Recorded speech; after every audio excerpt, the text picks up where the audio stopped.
Arzu Özer. Bu işe başladığımda bundan 13 yıl önceydi. Çok basit bir şekilde başladım aslında. Hemen onu sizlerle paylaşmak isterim. Eskiden yani ben bu işe başladığımda sosyal medya yoktu, YouTube yoktu, Pinterest yoktu.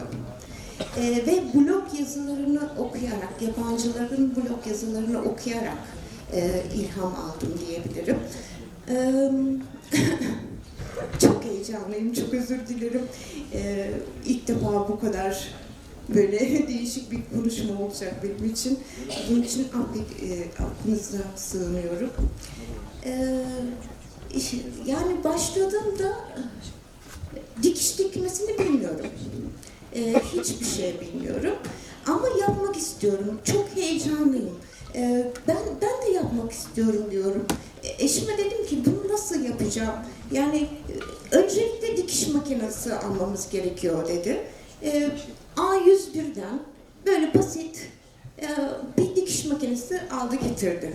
Bir hafta kadar dikiş makinesiyle böyle bakıştık. Nasıl olacak bu? Nasıl çalışacak bu? Sonra dedim ki milyonlarca kadın bu dikiş makinesini kullanıyor.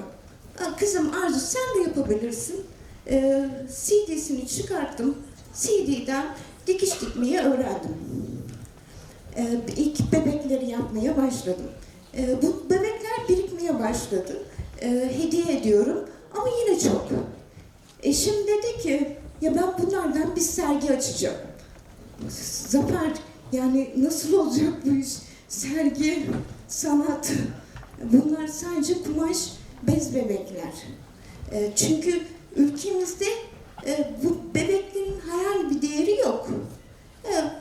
Yani çocuğa verilen, çaputlardan yapılan, atık malzemelerden yapılan oyuncak, bazısı dekoratif amaçlı kullandıkları bebekler.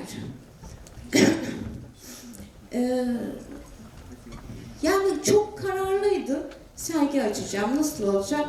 İşte Çamurdam Sanat Atölyesi'ndeki arkadaşlarıyla görüştü ve ilk sergimi orada açtık. Bu arada ilk sergi diyorum, Türkiye çapında bebek sergisi diye bir algı yok o zaman. Yani hiç kimse ben bu bebekleri yapayım da bir sanat galerisinde sergi açayım dememiş. Sergiyi açtım. Ondan sonra ikinci bir sergi teklifi geldi ve 1,5 ay zamanım var. Gerçekten sevdiğim ve gerçekten yapmak istediğim bir iş için 16-18 saat çalışarak ikinci sergimi hazırlandım. 350 bebekle 1,5 ayda 350 bebek yaptım. O sergimi çok değerli Yılmaz Büyükerşan hocamız geldi ve ilk desteğimi ondan aldım. Bana destek verdi, konuşmalarıyla rotamı çizmemi sağladı. Bana dedi ki yani sen bu işi kadınlara öğret. Allah'ım o kadar çok korktum ki nasıl? Daha kendim bir şey bilmiyorum. Bunu bir de kalkacağım kadınlara öğreteceğim. Bu nasıl olacak? Mümkün değil diye de düşünüyordum. Sonrasında onu da yaptık. 5 yıl Esmek'te eğitim verdim. Bu arada Türkiye'deki birçok kadına, birçok çocuğa ve erkeğe eğitimler verdim. Eğitim sırasında bu kadar heyecanlı değildim. Emin olun. Yani evet, nasıl üretiyorum? Yani bana vahiy falan gelmiyor. Birçok şeyden etkileniyorum. Özellikle masallardan etkileniyorum. Destanlardan etkileniyorum. Animasyon filmlerinden etkileniyorum.